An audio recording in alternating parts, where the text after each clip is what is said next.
Good morning, everyone.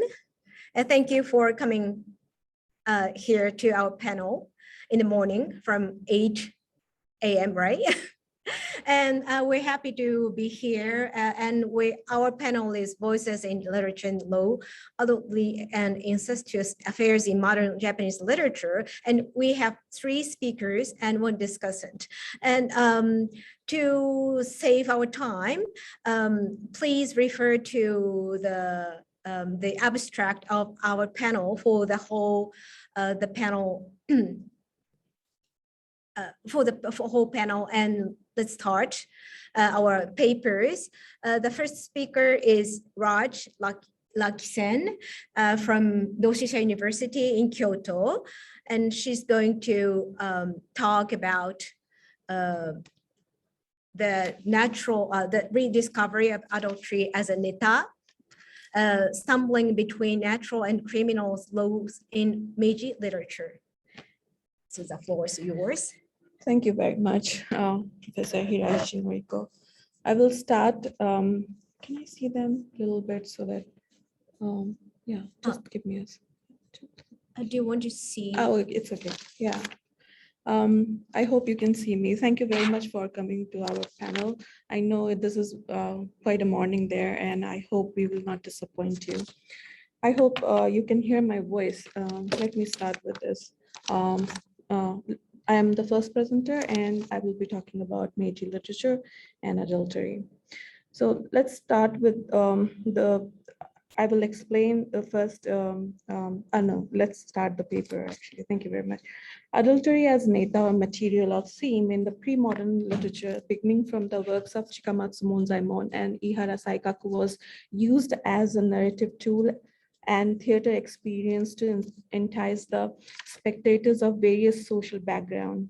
Yokohama Tadashi, a specialist of pre-modern theater, reviews Chikamatsu Monzaemon's adultery-based trilogy as not merely a fashion of the time, and suggests that Chikamatsu, unlike Ihara Saikaku, was a realist who perceived adultery as the result of his conscious social stratification, indirect cause of protagonist alcoholism, financial disputed, and the outlawed personalities emphasize that I, a romance, which was like prominent in Ihara Saikaku's work, had never been a factor for the basis of the adultery in Chikamatsu Monzaemon's works. However, and moreover, what he wrote about the realities of female protagonists surrounding these narratives, and he was very conscious about the female status at that time. Although adultery was a popular entertainment material for various media, it was not a prerequisite for finding true or sublime love during the Edo period.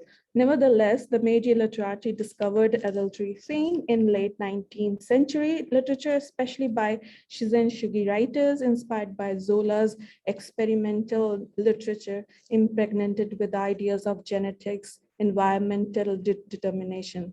This paper examined how the Meiji literati comprehended the natural and criminal laws by unfolding the mechanics of Kosugi Tengai's Hayaryuta. This time I will be talking about Hayaryuta, which is translated as a popular song, was published in 1902, narrative, in which the voices of the married female protagonists committing adultery is illustrated as the urge of seeking care, which is paradoxically a repercussion of the natural law. Genes, and different from the adultery necessitated in the quest for the sublime love inspired by the continental discourse of the love focus around the male protagonist. To start, let's talk about how the Meiji literati actually perceived the naturalism and the characteristic of naturalism. I will talk about Kosugi, who wrote a long prologue in Hayaryuta, saying that nature must be perceived as just a nature. Not, I'm sorry, it's not working. Nature should be perceived just nature. It should not be condemned as a good, bad, sublime, or grotesque. The novel is fictional account of nature and not driven by the logic and will accomplish success so when the reader, likewise writer, are moved by the spectacles of the nature attempt to be captured here. This is how the Kosagi understood the naturalism at that time. Then Tayama Katai, who was also a contemporary of Kosagi Tengai's, talked about, wrote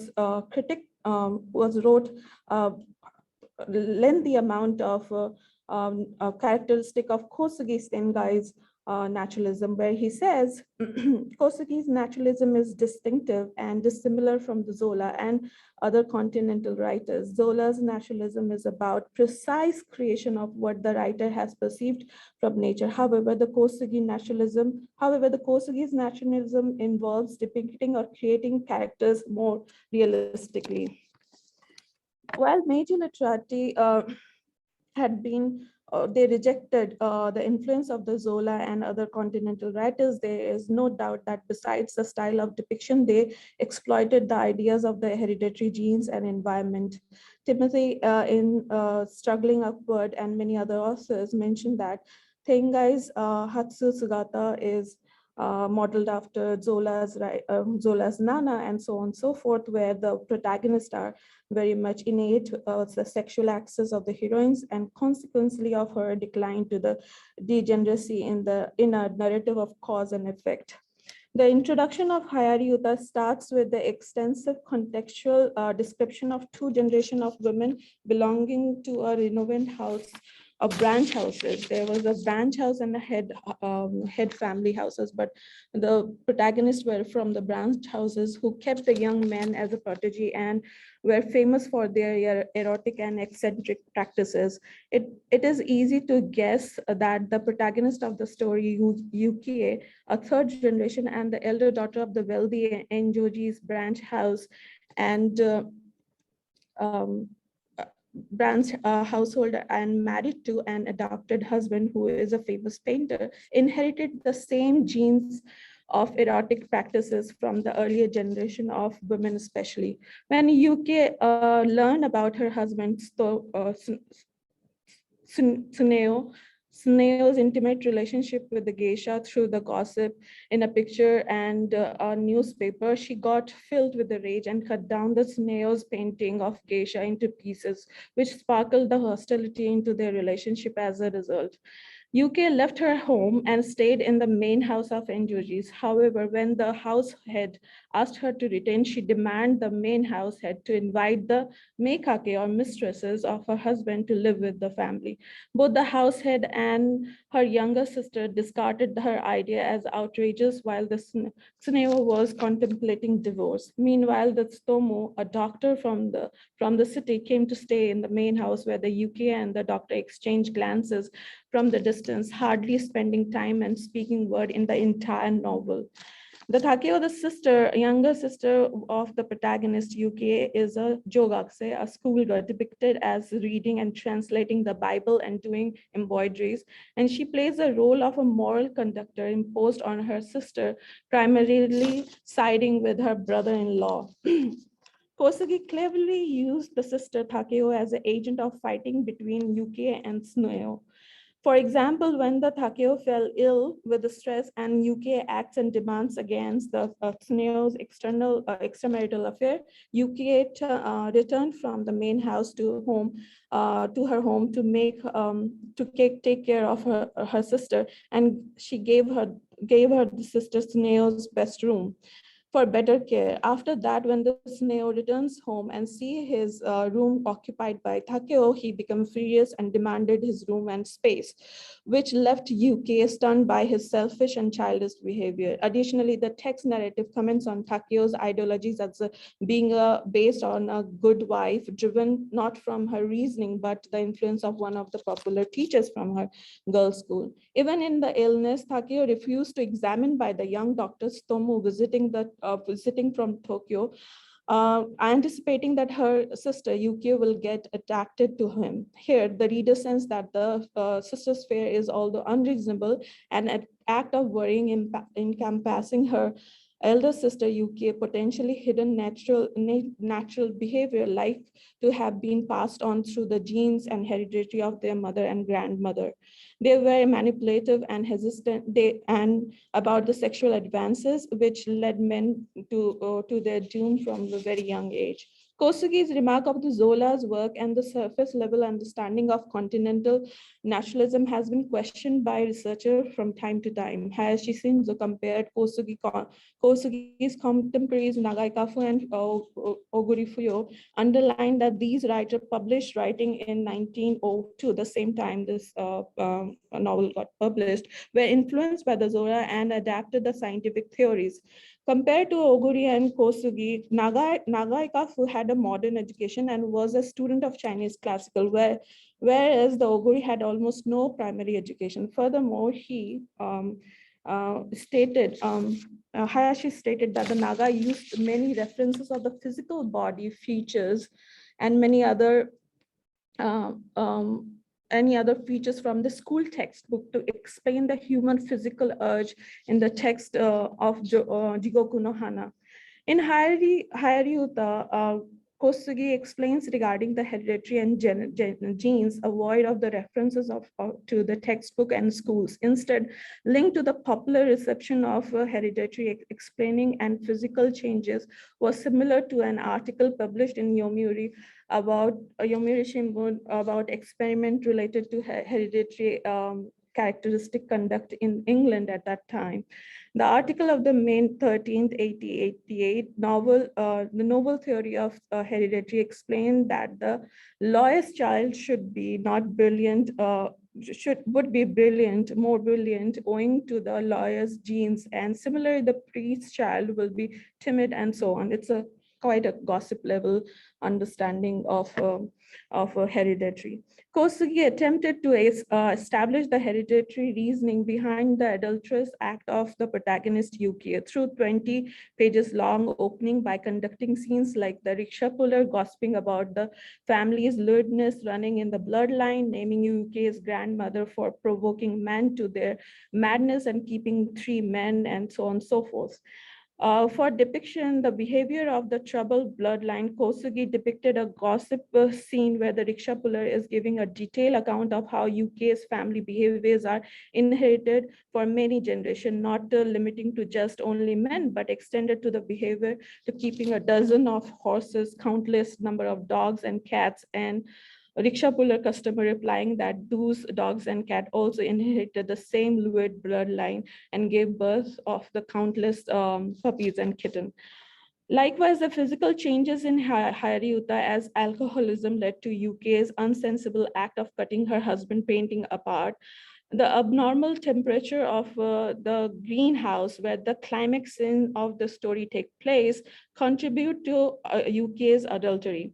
In the same year of 1902, Yomiuri Shimbun published this article about Zora explaining that the writers generally do not have one or singleism, but the Zola seems to have one, and he practices it religiously in a mechanical manner. His obsession with genetics has no solid scientific explanation, therefore applying it to his work of naturalism as real and idealistic is unnatural. However, contrary to the contemporary critic of Zola's style and ism, it's remained dominant among many naturalist writers and even appeared in the newspaper on magazine circulation, despite being considered as obscene, under the level of the scientific style of writing accompanied with the illusion of intellectual writing style to manipulate the censorship at that time.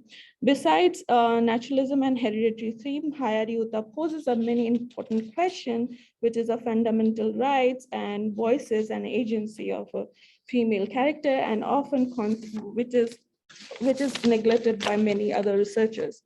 In line with many researchers of the comparative world literature, Christopher Hill in the section titled The Birth of Nana Figure of the World Naturalist Novel and the Transitional Form says that as the same fame of Nana surged, the Jola's character become a crossover product because of its translated, adapted, and abridged story and the translation in many languages or adaptation of it reveals severe reoccurring qualities of Nana figure. She often occupies a shifting position between prostitute and entertainer. Hill also argues that these figures are very much important in Zola's writing because he is exploring the sex worker and prostitution, how they deal with the social stigmas and all. But he says it is not found in the Japanese naturalist writer. Generally, the Meiji writers are criticized to their lack of work concerning various social classes or the working classes. Here, the question rises, what kind of novel or topic or protagonist they chose to write the Meiji literati. Beside the realistic confessional style writing by the Tayama Katai, Kunikida Doppo, or Kosugi, most writing explored the melodrama and the household and focuses on themes such as emergence of jogakse, a schoolgirl, forces marriage of men and women, married women, especially a woman and daughter in an affluent family like UK, and hardly depicted the detailed picture of sex worker and geisha. However, Nana portrayal is a highly dominating that the sometimes it's construct a presupposition that all women character appeared in the work of naturalist writer are prostitutes, especially in the Meiji literature. And Hills goes on and giving examples of the bodies was among the most about the different types of bodies which are represented in the works of Alfonso Zach, like a body of an ill-fated youth, the sexually curious Latinas, and these are the characters are predominant. But at the same time, he says, which is underlined here, that of the celebrated prostitute UK in Kotsuki Tengai's popular song, and this is where he says the UK is a prostitute. He'll describe this as a celebrator. He'll describe UK as a celebrated prostitute, which she was not, but rather a daughter of an affluent family of Enjoji, as I mentioned earlier. Nevertheless, this is also an issue of wild world literature and how we deal, how it perceives a particular writing in global framework, but that could be discussed later. Compared to other contemporary writers, Kosugi writings highlights the reality of household daughters who understood and demand their legal rights. For example, when UK found out that her husband has a mistress, she went to the main household head and demanded that the mistress of her husband should be brought into live with them, which was quite recognized under the law before 1898 modern civil laws. When the main house was the financial crisis, UK's branch house helped them to overcome the crisis, as the branch house was financially more stable, where the UK was the elder daughter and temporary head of the branch house and heir to all property, as there was no male heir. Legally, women in Meiji Japan could become a head of the family, which was widely practiced in Japan. It may be claimed that the law of Japan in Meiji period was protecting women. However, on the close analysis, it can be noticed that from the excerpt in this section, that that women were allowed to become a head but only until the male heir was ready to take over the position. Here in the story, UK adopted husband Snare to that position. UK was vocal about her position when she wanted to reconcile with Suneo, and she said, if you do not like my presence, it should be me who should be getting out of this house. And then she also says, I cannot even go back to my own house, although that house is where I was born. And if my husband Suneo didn't like me, I am forced to leave my own house, saying women do not have their own house in the three temporal world. Kosugi's depiction of UK and her articulation was not confined to financial awareness, but also not confined to the financial awareness, but also informed reader how the legality of adultery in the Meiji period was profoundly discriminated against the wife, where there was a debate in 1900s amongst the legal scholars, including Hozumi Nobusuke, to revise the adultery law for considering men and women as equal. However, the bill of the adultery as a criminal offenses was passed by the ruling government, sentencing 2 years of imprisonment, imposing only on women in order to regulate the legitimate heir of the family. The attitude towards the adultery was reflected in higher Utah.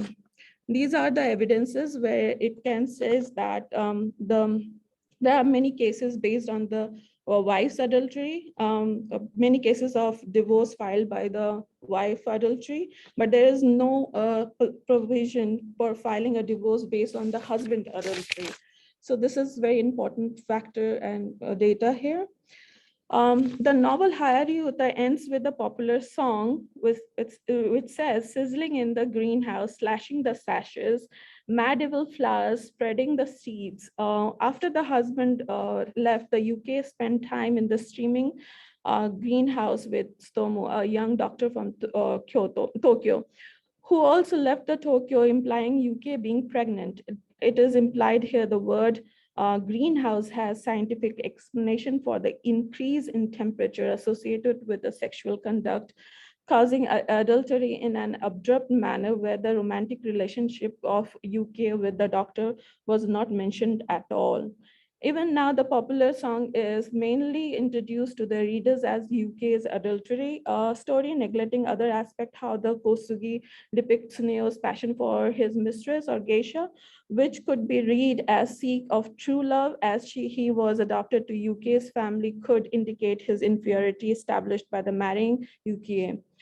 Moreover, the Sneo's relationship with the Miekake or mistress was accepted, if not normally even by the UK.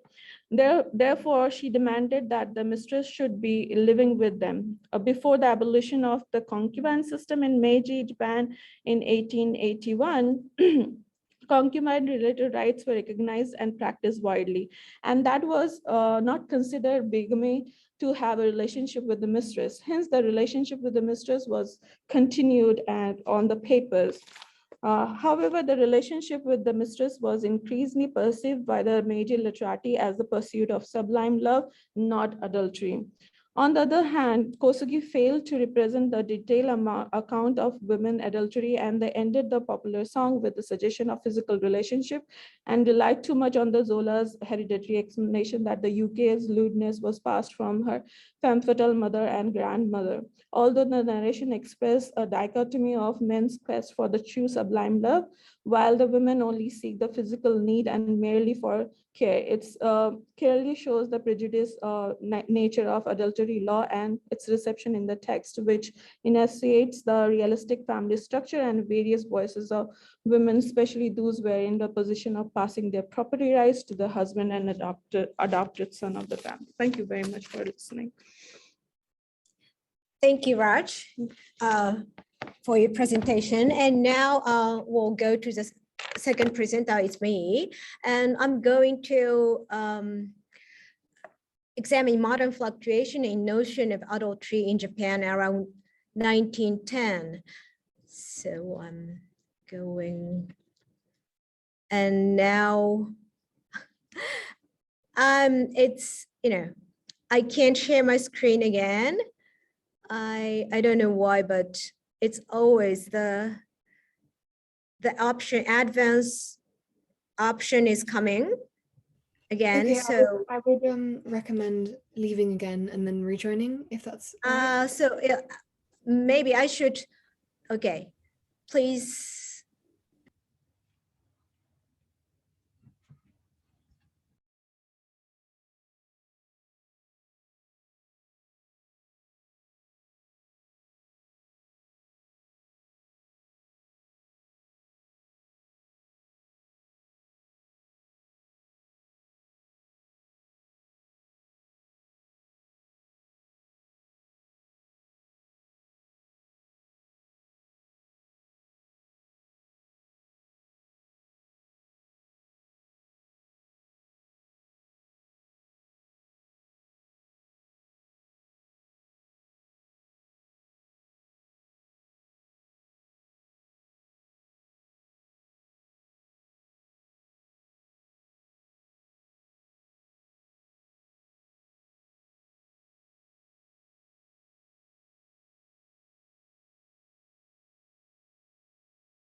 hope she will come back. This is kind of something that we experienced few minutes ago. If we can wait 1 more minute, but if she hasn't, we can move on to the next. Noriko has by accident sort of moved out of the discussion room, I guess, and she's trying to get back to it again. She's trying. Okay, so we'll wait.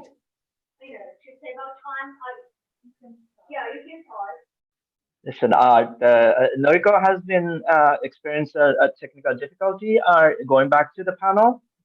So I just decided to change the order of the presentation. Yes, and that would be fantastic. Thank you very much. Yeah, as long as I am connected, I'll start. And then Hiraishi-san, in the meantime, Hiraishi-san will mend the problem.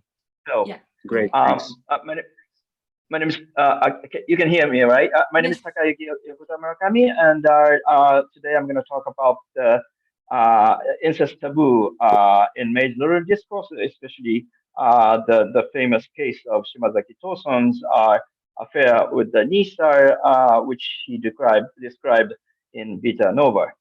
And this paper is largely based on the first chapter, the monograph I'm preparing, entitled The Genealogy of Semi-Taboo Love, Michinara no Koi no Keifugaku, coming out in fall.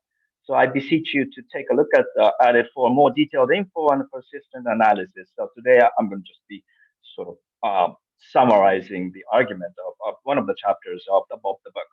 Now, incest is, in spite of the opinions of authoritative figures such as Claude Levi-Strauss, a rather ambiguous taboo, especially in its marginal cases. Shimazaki Toson's scandalous affair with his niece, leading to her pregnancy, is a case in point. Marriage with cousins is treated with a high level of variance in various cultures. For instance, practically half the states in U.S. prohibit marriages between cousins, whereas the other half sanction it. It is sanctioned in Japan as well. I wonder how is it in Italy or in other countries of Europe. I wonder, but anyway. So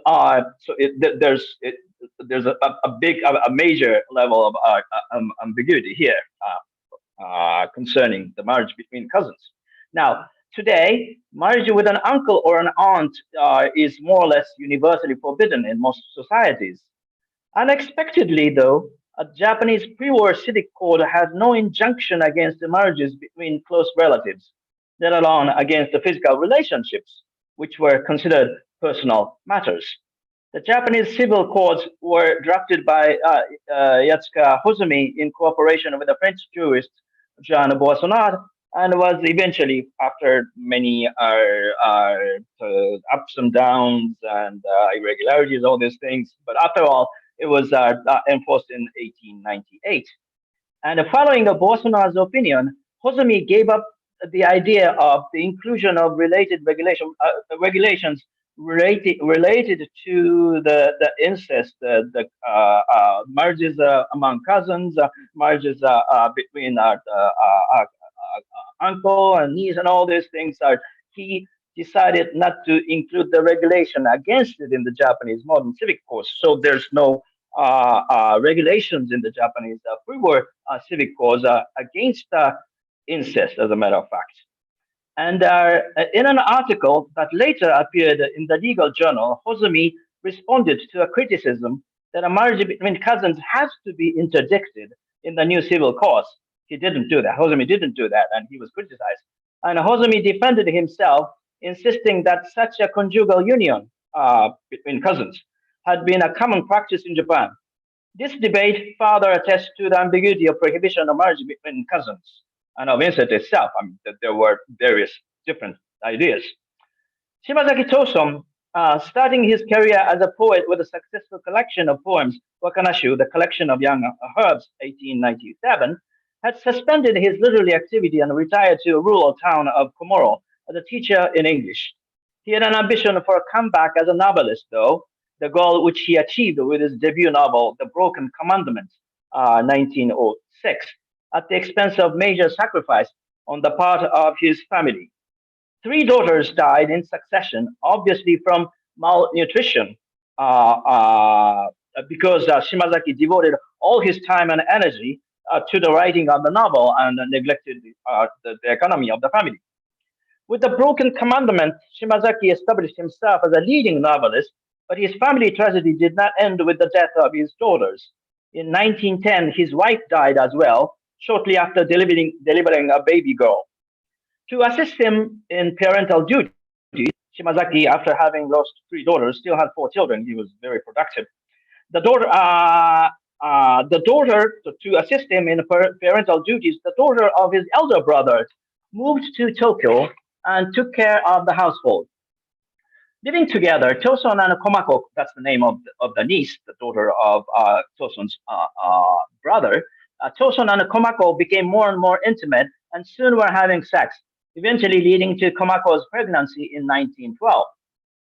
Well, Shimazaki was terrified by the sense of guilt, keeping it a secret even to his brother, the father. Komako had quite a positive attitude to their relationship. She waited with a high hope for a nuptial union. Apparently, she did not conceive of a sexual and or marital relationship between an uncle and a niece to be immoral or illegal. The critic Hirano Ken writes, quote, "It seems that Komako believed that when her father, with his rigid ideas, passed away, Toson and Komako would be able to get married all right," unquote. This is partially explained by the fact that before coming to Tokyo to join her uncle, Komako had belonged to the rural community of Azuma in Nagano Prefecture, where sexual morals were less oppressive than with ruling classes, wealthier classes, urban classes, and so on and so on. However, Shimazaki's idea about the relationship is not authoritatively determined either. I mean, the Komako was pretty nonchalant about this, and Shimazaki was apparently first extremely nervous about it. But at the same time, his ideas fluctuated. His position fluctuated as well. At certain points, he appeared to be convinced on the immoral nature of an uncle-niece incest. And probably this conviction arose from his background. He was born to the family of the official hotel master of the government. His social status was that of a samurai or farming samurai, goshi. Edo Samurai Codex clearly stated that an uncle-niece or aunt-nephew incest was a sin, subject to exile as an untouchable. This is stated in Osada Megaki Hyakkajo. Interestingly, though, a brother-sister incest fell in the same category. So likewise considered a sin subject to exile. So brother-sister relationship was incest, subject to exile, but aunt-niece, uncle-niece relationship was also subject to exile. So they belong to the same category, which that is to say, in the Edo ethics, a brother-sister incest was taken to be as light as an offense as an uncle-niece incest, whereas a mother-son incest was gravely punished by a death penalty. So the mother-son is really grave, and then the other more or less permissible light offenses. On the other hand, mysteriously, Toson occasionally resonated with Komako in the desire to get married. At some point, he suggested Komako that although they couldn't get married formally, they should and could try to lead a virtual life of a husband and a wife. So showing no sense of remorse. If perhaps it cannot be legal, but we can be a virtual husband and wife. That'll be all right. That's what the person was saying. As regards Shimazaki's fluctuation, a serious aporia of incest itself is probably involved. But what exactly is incest? The problematic of its extension has already been mentioned. Is one incestuous for his or her relationship with a parent, a brother, a sister, a nephew, a cousin of the fourth grade, or a cousin of the fifth grade degree, and so on and so on. And what kind of relationship? Sexual, marital, or what? As has been mentioned, Boissonade, in the drafting of the Meiji Civil Code, argued against the inclusion of regulations concerning incest, insisting that it was a private matter, not to be interfered with by legal authority. Bolsonaro was thus conceiving incest as a sexual relationship, not a legal one. If one sleeps with one's brother or sister, it is deplorable, but as long as the affair remains concealed in one's bedroom, it does no damage to society. That's Bolsonaro's idea. It is a crime only when it becomes a public relationship, that is, a marital union. However, at the same time, in a modern society, technically speaking, one simply cannot get married to one's close relative. With a systematic registration of citizens, a marriage with a parent or a brother or sister can never be legalized by the administration. You go to the city hall and you say that, hey, I want to marry my sister. You're not allowed to do that, right? So the incest cannot happen. I mean, incest as a legal relationship cannot really happen in a modern society. So why do we fuss about it, right?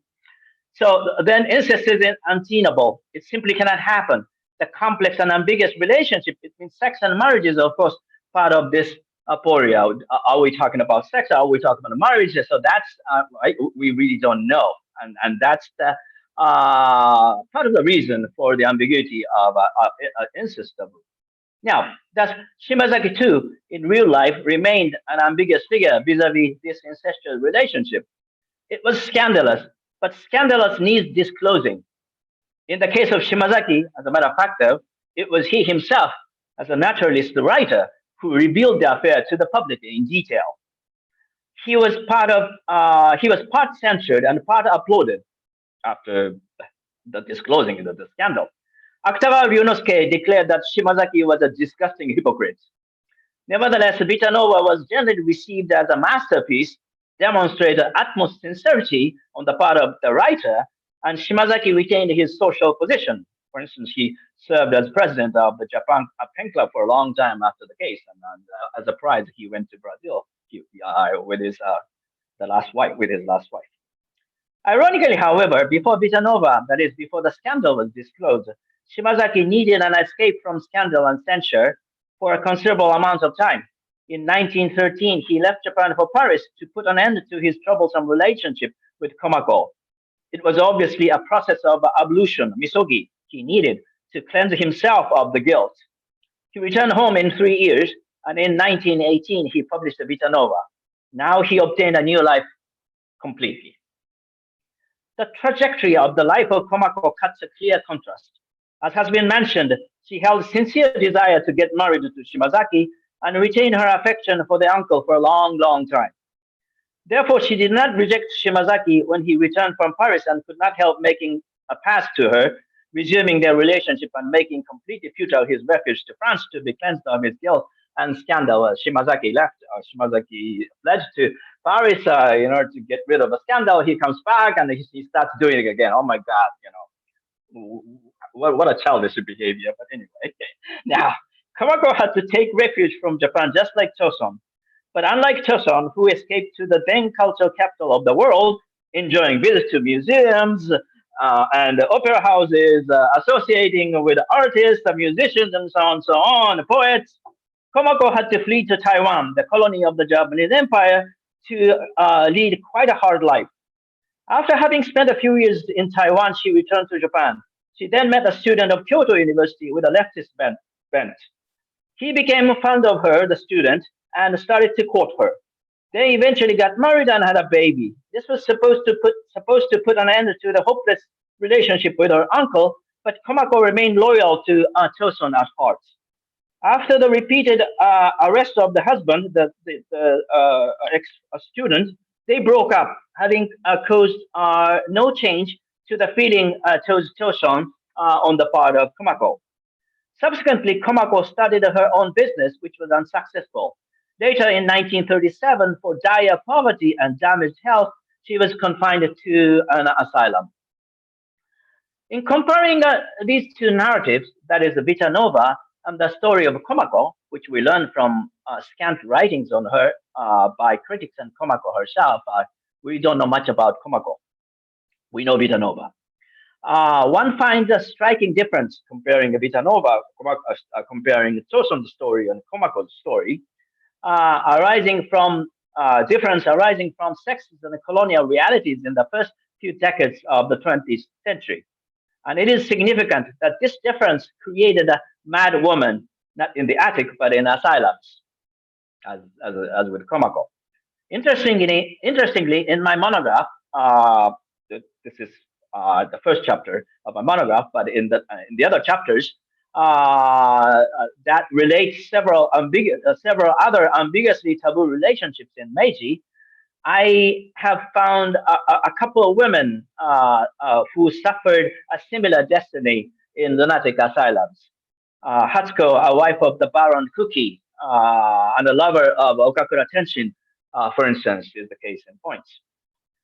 And women are deprived of their voices as well. We don't know the stories. We don't know the stories by Komako. We don't know the stories on Komako or by Komako. The stories of Hatsuko, the wife of the Baron Kuki, the lover of Okakura Tenshin, are exclusively of the masculine origin. The main source being the long, detailed account of her madness, explaining it from her life history in the letter that the Baron Kuki wrote, addressed to the director of the asylum, the renowned psychiatrist of the day, Dr. Kukishuzo. I'm sorry, Kureshuzo. We don't even have access to Hatsuko's diaries and letters, which have never been published and which probably have been lost already by then. A similar case is found for Komako, the niece as well. The main source of information is Toson's Vita Nova, naturally a quite distorted and subjective narrative. The critic Hirano Ken aptly points out that in Vita Nova, whenever the narrative unfolds itself, so that the description of Komako's ideas is required or expected, the author carefully and tactfully, but often unnaturally, diverts the diegetic line to avoid narrating Komako's feelings. Toson really did not want to talk about what she was feeling. He didn't know it or whatever, I don't know. But anyway, he didn't write about it.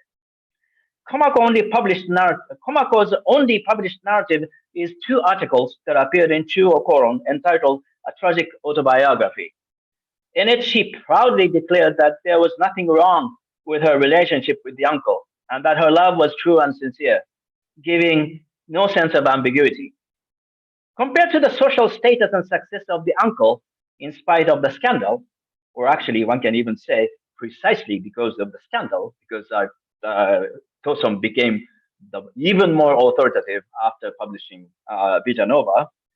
Now, compared to that, ambiguity in moral principles generally tends to contribute. I'm finishing now. Ambiguity in moral principles generally tends to contribute to success in life, not vice versa. When you're ambiguous, you tend to succeed. When you're determined, you tend to fail.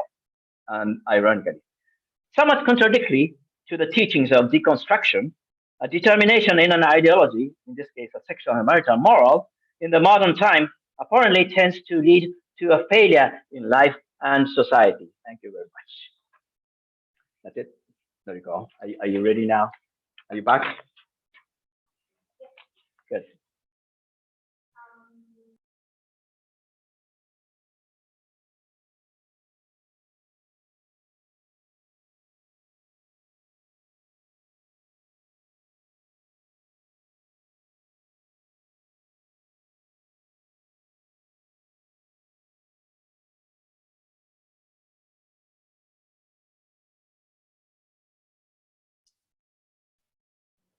Your microphone is off. You're on mute.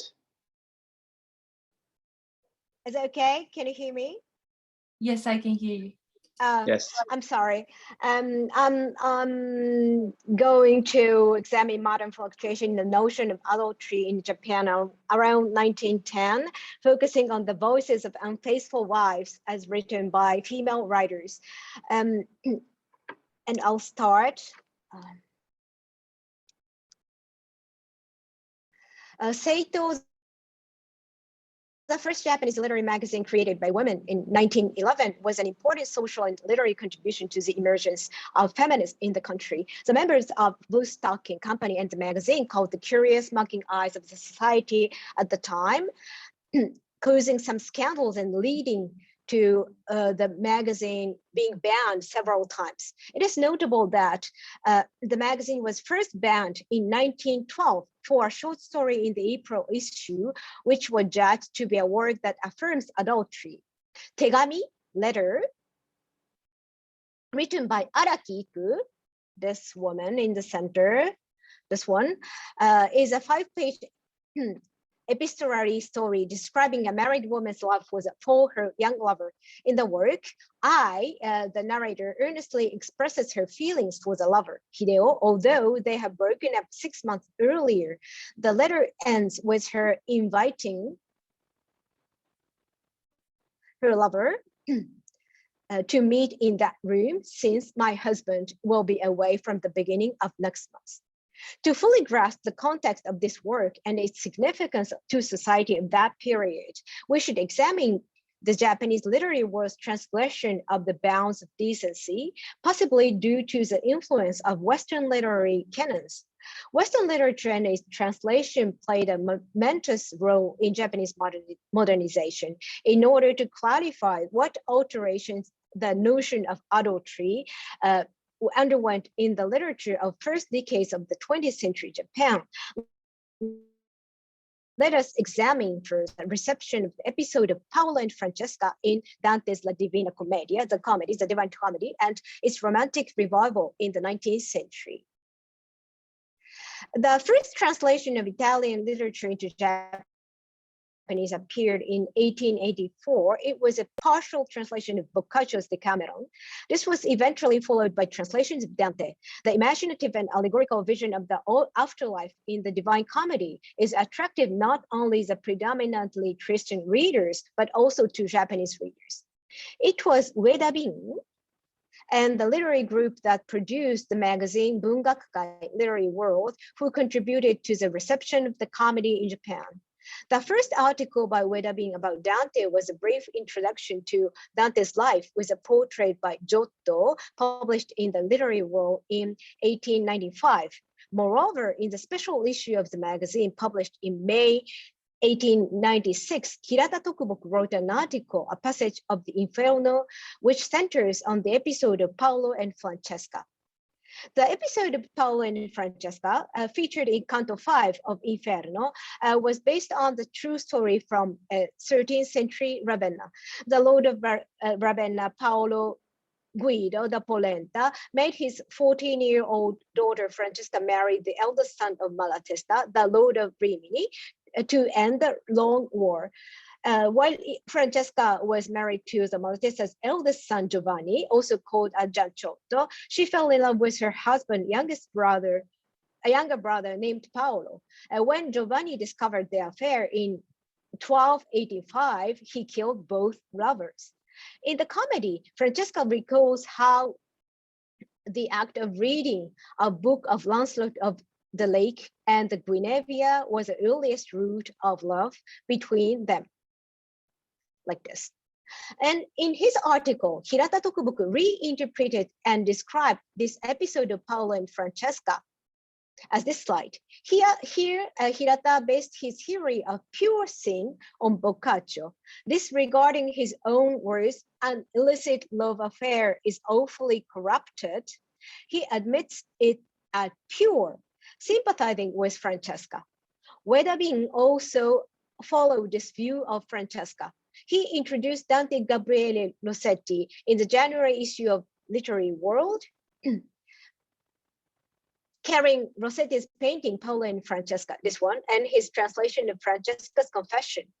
In his book, Shisei Dante, Dante is a great poet, published in 1901, Ueda stated the tragic love of Francesca and the tragedy of Count Ugolino as two masterpieces of the Inferno, and praised the Paolo and Francesca episode. Like here, the most influential story that moved later poets and evoked numerous imitations, expatiations, translations, and critique. To understand Ueda Bin's particular attention to this episode, we should observe the discourse of the comedy in Europe, as the Japanese reception of the comedy owes much to European literary trends of the day. The comedy was rediscovered In the age of Romanticism, the romantic reappraisal of Dante invited greater attention to the episode, a tendency which spread to the European art scene in the 19th century, making the two lovers a romantic subject for painting, music, and theater. In the 19th century, Paolo's Francesca was introduced as a theme for painting by Marie-Philippe Coupin de la Couperie in his Les Amours Funestes de Francesca de Rimini.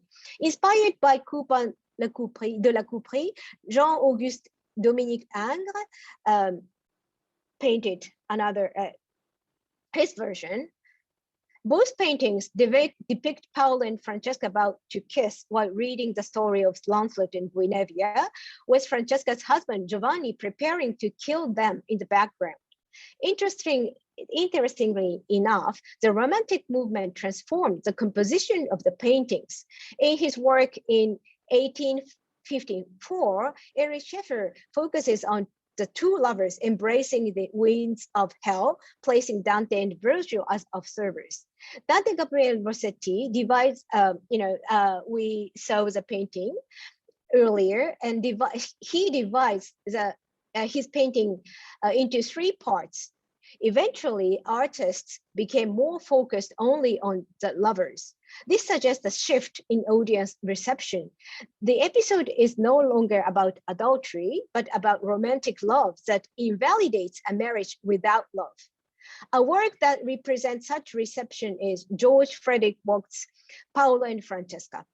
His work has become to be regarded as one of the most important among Paolo and Francesca paintings around the turn of the century. In 1899, Stephen Phillips published a dramatic poem, Paolo and Francesca, with this work as a frontispiece. When the book became a great success, making the author highly acclaimed by the critics, Watts' visual depiction also gained popularity. The important point in this dramatic poem is that it modified the representation of character, representing Francesca as an innocent and pure maiden and Paolo as a young man torn between his love for Francesca and a sense of guilt. In 1902, it was adapted into a play, which had a long run at the St. James Theatre. In Italy, Gabriele D'Annunzio wrote a play, Francesca da Rimini, in 1901, starring Eleonora Duse, one of the most acclaimed actresses in Europe of the day. D'Annunzio is also compassionate towards Francesca, having Giovanni deceive Francesca into marrying him by sending Paolo as proxy for the marriage proposal. It is worth noting that in Japan, the romantic aspect of the comedy was emphasized from the beginning. The trend of Paolo and Francesca in Europe led to the initiation of Japanese reception of the comedy. Some Japanese intellectuals were here, who were in London at the time, actually witnessed the enthusiastic reception of Francesca's episode, like Shimamura Hogetsu and Natsume Soseki. These experiences and interests of Japanese literary figures prompted the Japanese performance of Francesca no Hiremu, the tragic love of Francesca, in Hongoza in September 1904. The works of the Japanese literati generally adopt the same stance as Phillips and D'Annunzio, endorsing the romantic reception of the episode, which in turn glorifies adultery in the name of true love. In a passage in America Monogatari, American Stories, Nagai Kafu compares his own love to that of two couples, bewailing the fate that pushes him to leave his girlfriend in the United States. And here, he quotes two couples, Romeo and Juliet, and Paolo and Francesca. It seems that adultery is of no concern to him, as he states that both tragic couples died for true love. Rather intriguingly, the Japanese male literati did not hesitate to diffuse this romantic perception of adultery to female audience. The main audience of Ueda Bin's lectures were the women who studied Japanese traditional poetry. The theater was also a new social phenomenon for middle to upper class women. In these circumstances, it is also noteworthy that the reception of the episode especially encouraged emerging female writers who sought autonomy in love. Otsuka Kusuko is known for creating middle to upper class female characters who uninhibitedly voice their own desires. Born as the eldest daughter of the judge, Kusoko had studied traditional poetry from her childhood, and from 1895, she began to publish novels and other works in literary magazines such as Bunge Kurabu, Literary Club. She succeeded in attracting attention within the literary world and eventually published 2 monographs, Harekosode, Short Sleeves Kimono for Special Occasion in 1906 and Tsuyu, Dew in 1908. What is interesting about Kusoko's works is that they are sometimes reinterpretations of previous literary works from her point of view. In this context, Kusoko's novella Soradaki, Incense Burner, the first part of which was serialized in Tokyo Asahi newspaper in 1908, and the sequel from May the following year, is quite the deliberate work.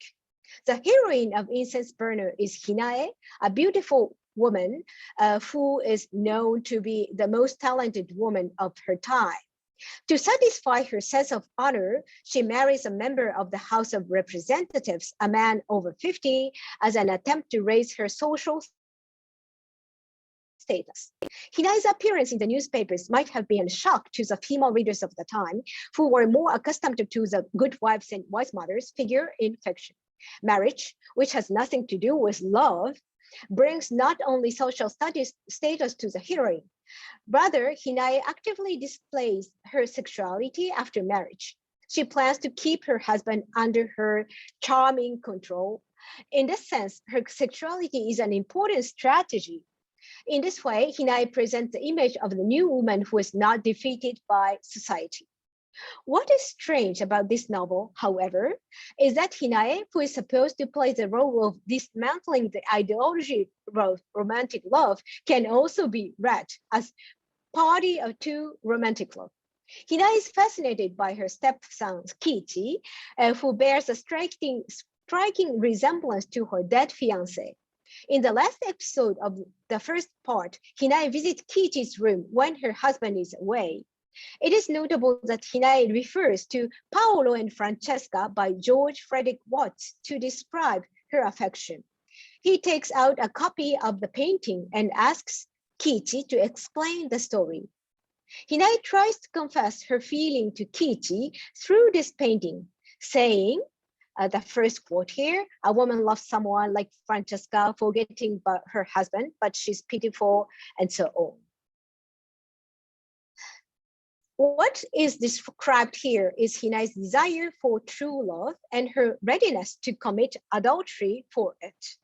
As Hinae's feelings are unrequited, she tears Kiichi and his girlfriend apart. Later, Hinae repeats her feelings regarding Francesca after her husband's death, telling Kiichi that, the second quote, I think a person who blames Francesca is the most miserable. The strange power of love does not make a person free, as it is different from the wind vane which changes its direction as it wishes. And the third, but for Francesca, she would find some satisfaction in her sorrow, even being cast into hell, unquote. This technique employed by the author here to use Western pictorial arts to enliven the emotions of the characters was innovative. Hinae justifies her extramarital desire by referring to Dante. Watts' painting lends the protagonist some persuasiveness, since it was also well known among Japanese literati owing to its presence in Philip's book. Loveless marriage has no power being true before true love is indeed the basic principle of romantic love ideology. Since Watts' picture was used in the novella, Paolo and Francesca's episode, interpreted as a tragic story of true love, lent persuasive power to the argument made by Hinae and gave the readers of Incense Burner an alternate interpretation of the protagonist as a poor coquette who was actually seeking true love. This is why the story ends without condemning her. In the literary world, empathy with a romantic love ideology idealized the longing for true love and surmounted negative feelings towards adultery. Now I would like to go back to the female writers who gathered around the magazine Blue Stocking. Concerning the Paolo and Francesca episode, Hiratsuka Raicho published a declaration of women's rights in Japan, 原始女性は太陽であった. In the beginning, woman was a sun, in the first issue of Blue Stocking in September 1911. In this manifesto, Hiratsuka refers to Rodin's sculpture, The Kiss, with emotion, like here.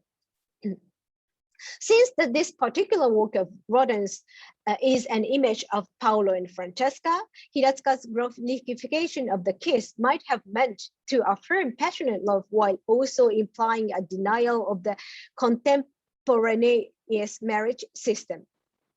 Arakiku became a member of the Blue Stocking Company and published the play Yoshin no Tawamure, A Flirtation of the Sun God, in the first issue. The play can be understood as a tribute to the virtue of Urako.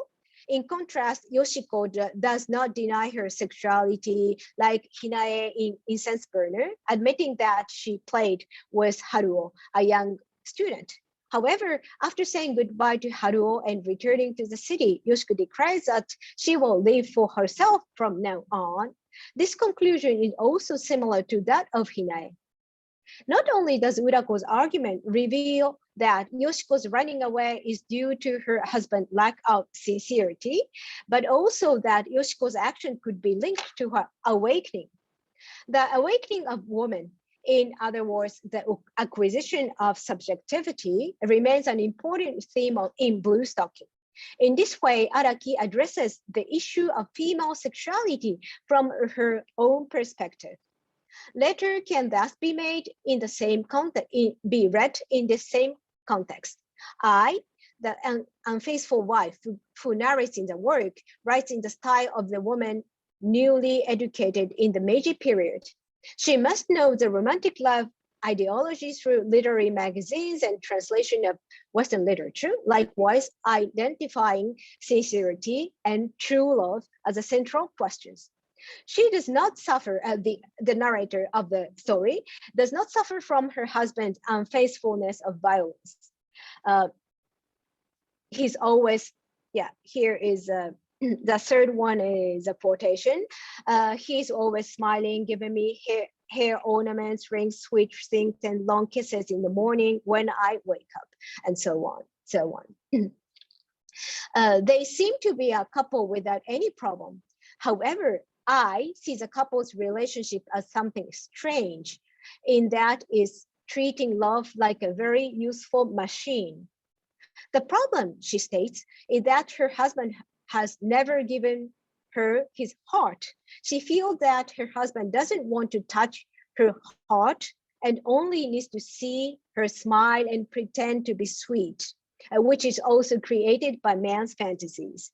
She cannot be satisfied with the fact that the man is satisfied with the image of his ideal wife of his fantasy and does not seek any further heart-to-heart communication. I is a woman awakening. And this wife, one of the chaste one, declares, the last one, I do not want to receive such words. I'd rather be embraced by the serious love like a human being, unquote. And she yearns for a life of heart-to-heart contact rather than a day of pretense, even if it is an act ruled by the name of a terrible sin, to which she then invites her own lover. Just as Hinae uses Paolo and Francesca to defend her notion of true love, here too, women are able to exercise their full agency and are even willing to disobey the law for the sake of serious love. Moreover, this text also revealed that true love, which justifies any deviation from the norm, is based solely on the value judgment of I, the subject. The most important aspect was for women to acquire a sense of agency, something that only men were allowed to do and women were deprived of. Thank you very much. Now we'd like to go to the discussion. And first of all, I would like to invite Daniela Moro as our discussant.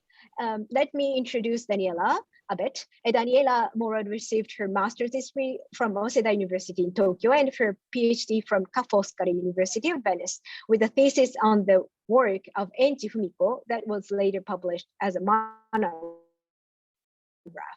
She is currently associate professor in the Department of Humanities at the University of Turin. She's a literature and traditional theater, mainly from the point of view of gender studies. In particular, she focuses on female writers working between the 1960s and the 1980s. Daniela? Yes. Yeah, Yes. please. Thank you. Thank you very much. Can you hear me? Yes. Okay. Okay. Thank you very much. First of all, I want to thank very much the conveners and the panelists. And I'm very honored to be here to be discussing today. And I wanted to just to briefly say my impression on this discussion today, on this session today. I wanted to say that though the papers are very variegated and dense because there are many topics at stake today here, I think they are they have many very strong points in common. And I found three main points linking the three papers together. One is the conception of, let's say, love crimes and their literary depiction and the relationship they have with their literary depiction, sometimes very directly linked to the law, as in the case of Kosugi Tengai, for example. The second is the conception of love and marriage, of course, and therefore also of adultery. And in the period, and especially in the Roman Shugi and Shizen Shugi environment, let's say. And then the female literary voice, of course, which is the main point today, and the voice linked to the image of woman and how it is handled in literature written by male and by female. So as for the first point, as said in the panel, in 1880, the adultery made by a woman was punished, while in the case of the man, it wasn't punished. But as for the works we have seen today, especially Soradaki and Tegami, but also Hayari Uta in a way, the adultery is partially justified in a way, and the justification, which can be environmental or genetic in one way, or it can be just because of the research of true love and sincere love. The justification and the legitimation follows its own rules, which are not legal or social, but they are literary rules from my point of view. And on the contrary, as for incest, incest was not a crime, was not considered a crime, especially light incest, like in Tozon's case. But on the contrary, it is Tozon himself who needs to, let's say, use literature to justify his crime because he follows his internal rules, which are samurai rules, which are more strict than in the case of the peasants, right? So he he also, in the end, writes something which is obeying literary rules and not social rules, from my point of view. And then the second point is the marriage conception. And of course, the marriage conception from the beginning of Romanshugi was already considered a hindrance to the reaching of true love, but especially for the reaching of personal elevation, spiritual elevation, which was made through love, and especially through platonic love, let's say, at the beginning of Romanshugi. And then there is this passage to the concretization, the materialization of love, also with his physical and sexual aspects, which overlaps with the Shizen-shugi. And especially in Shizen-shugi, there is this, of course, importance of sexualization of love, but at the same time, it also brings to this research of true love in a way, which normally is outside marriage. So also this is a point which can be done in your papers. And then as a third point, in distinguishing the literature written by male and female, by male and female, in the case of Vitanova, of course, the woman hasn't a voice, as already said, and she doesn't have a voice. Also because the writer would, the figure of the writer would be spoiled in a way if she would have a voice, and also because of the Shishosetsu narrative structure, which didn't give a voice to another character, because the Shishosetsu normally would give a voice only to one character, which also was let's say, the author in a way. So as for Hayari as for popular song, yeah, in this case, as well explained, the work in a way gives a certain voice to the female protagonist, because even if she is the stereotypical femme fatale seen through male gaze, in a way, she is justified, as we said, by genetics and environmental rules in a way. And especially, as Raji explained, the collocation of the facts in a historical context give a reality to the facts, and also give humanity in a way to the female character.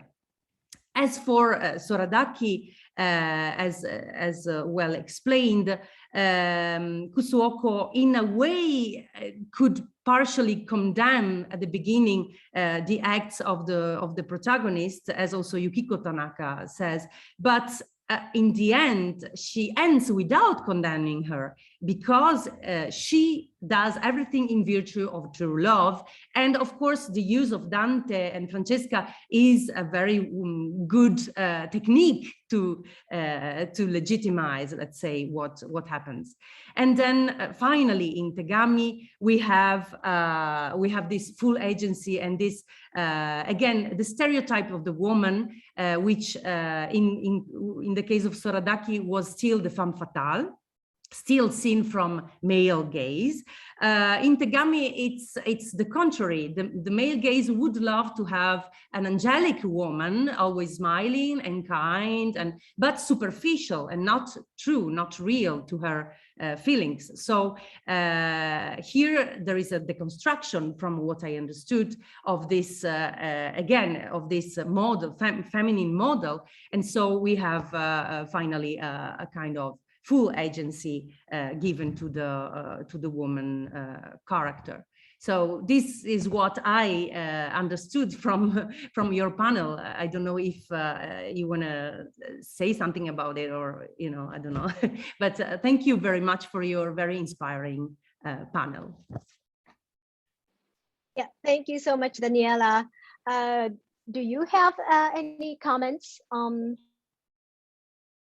her. I just quickly want to thank Daniela for very precise, acute comments, and I was especially interested in her idea about sort of legal or social problems are sort of elevated or sublimated and eventually negotiated at the level of the literature.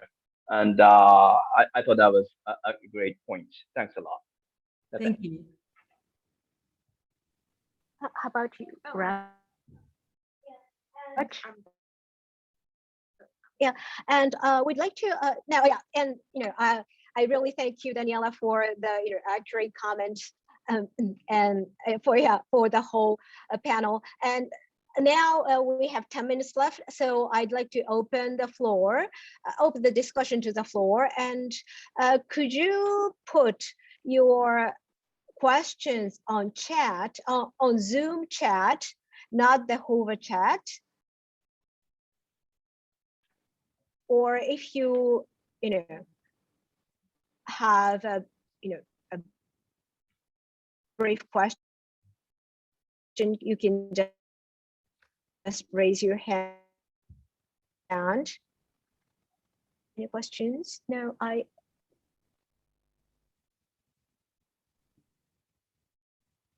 yeah, please don't hesitate to participate in the discussion.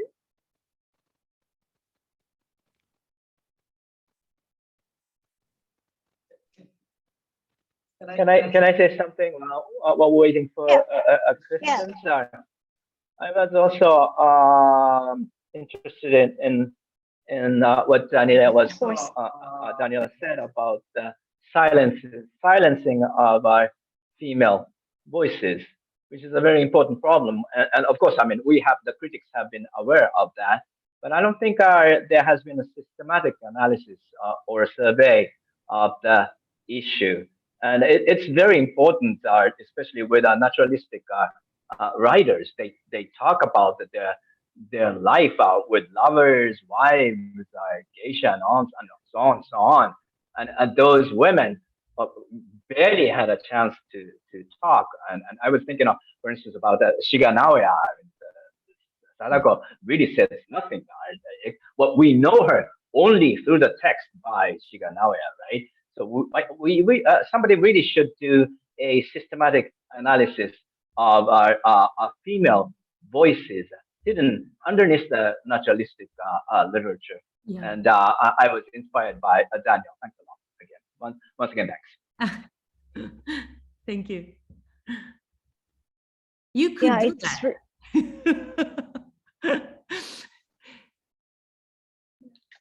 Yes, yeah, we have one question here, and can someone read the question? Because Thank you for the insightful presentation. I was wondering how Dr. Yokota Murakami would comment on the Christian undertone in Tosun's Shinsei. Their overlaps with samurai morals, etc. I also found Dr. Hirashi's focus on the female voices perspective of the adultery and love very interesting.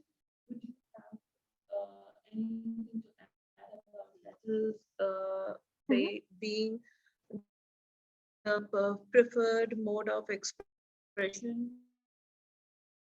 for the female voices?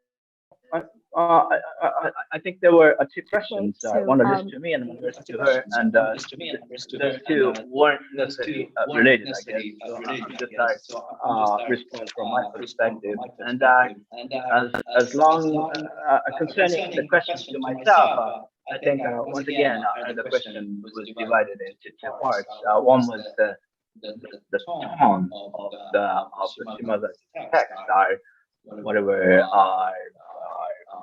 is meant by that. So, I think the tone is, frankly speaking, I think the tone is very hypocritical, and I agree completely with Aksaga Ryunosuke on that judgment, and its relationship to the feudal morality is more vague. I mean, that Chosun was extremely nervous about the incestuous relationship with the niece comes from the samurai ethics. Anyway, that much is true, but he doesn't really go deeply into that in Vita Nova.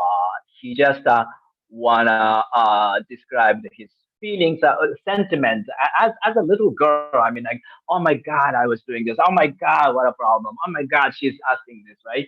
And there wasn't any analysis. And I think we can come back to Daniela's point concerning that, right? So that the Toson started with a social problem, the feudal ethics and social systems and so on, and that's the root of his nervousness. But then he doesn't express it freely in the literary text. He just play with the text as a literary as literature, right? As if he has forgotten about the ethics, and that's another literary strategy, though I think. But that's one way of coping with the difference between the social level, the historical level, legal level, and the literary level, which was suggested by Daniela. All right, Noriko, you go ahead. Yeah. Thank you, Irina, for your question. And I think, from my part, I think the letters are a good thing to convey the woman's voices, because the letters were considered to be, the woman can easily involve in, or they are encouraged to write letters to their friends or relative, or anyone. So I think he chose a good thing, a letter to come in. And of course the letters are a good tool to do some confession, if very to some very intimate person. So I think it was the letter was a good agency to express female voices in literature. Okay, so do you have any other questions or comments for our panel? Anything? Yes, we have one here. And can you read? Yeah.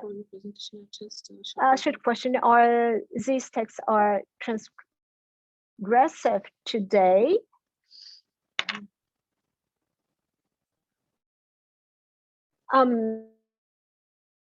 From today's point of view, do you mean? Yeah, could you just full question about that?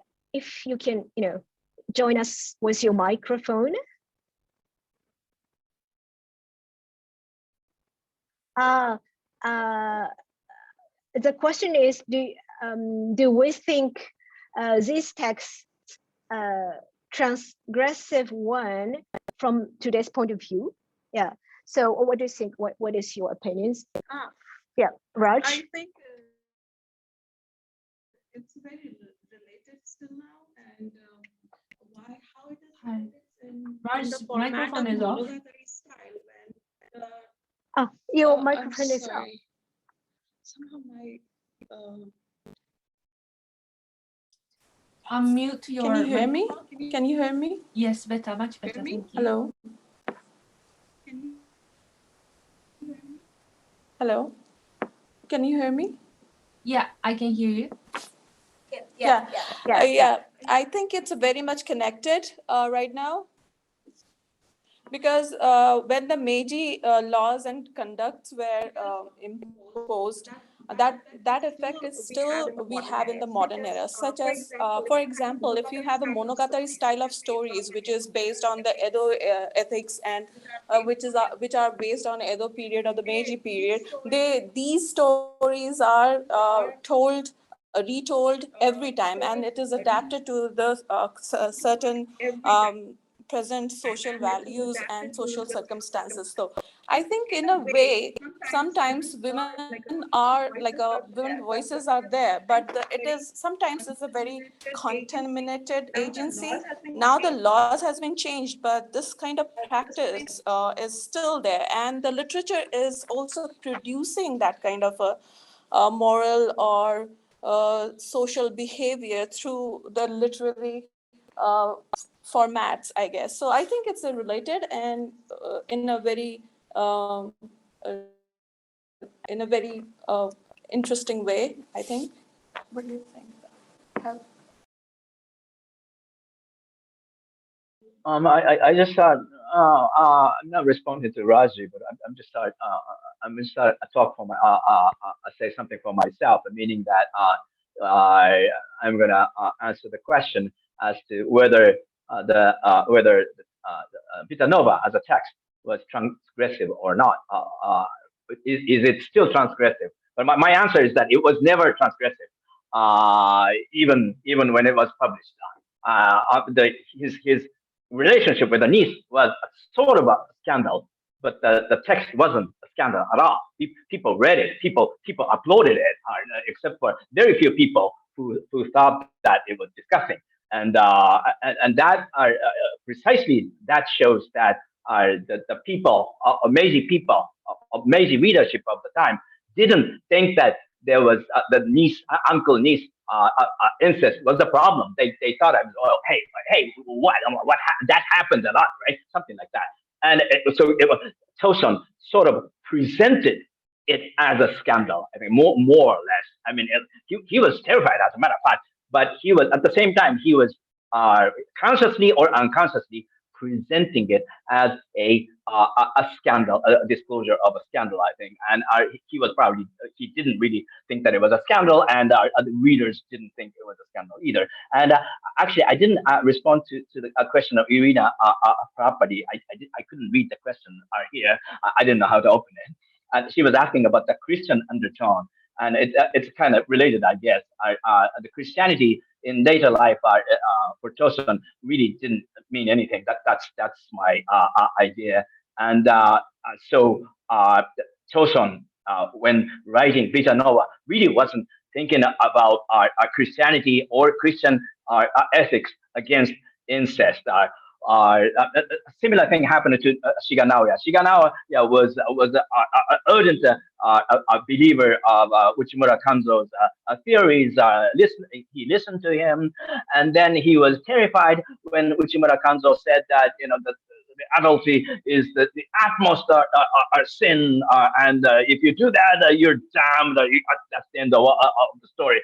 Shigenaga was completely terrified, right? I mean, going visiting brotherhoods and geisha and all these things, and he was like, "Oh my God, I'm done," right? But then he forgets it completely in the later life. And he was like, "Oh my God, yeah, that was enthusiasm in the youth." And for Toson's, it was something like that, I think. All right, that's it. Yeah, thank you. And unfortunately, our time is running out, so we have to close our session here. So thank you so much for joining us, and thank you, Daniela, for for the good discussion, and thank you, Filippo and Nozomi. Nozomi, I'm sorry, I've lost your name, and for convening the session. Thank you so much, and all the participants to join us. Thank you so much, and goodbye. Thank you. Thank you. Thank you.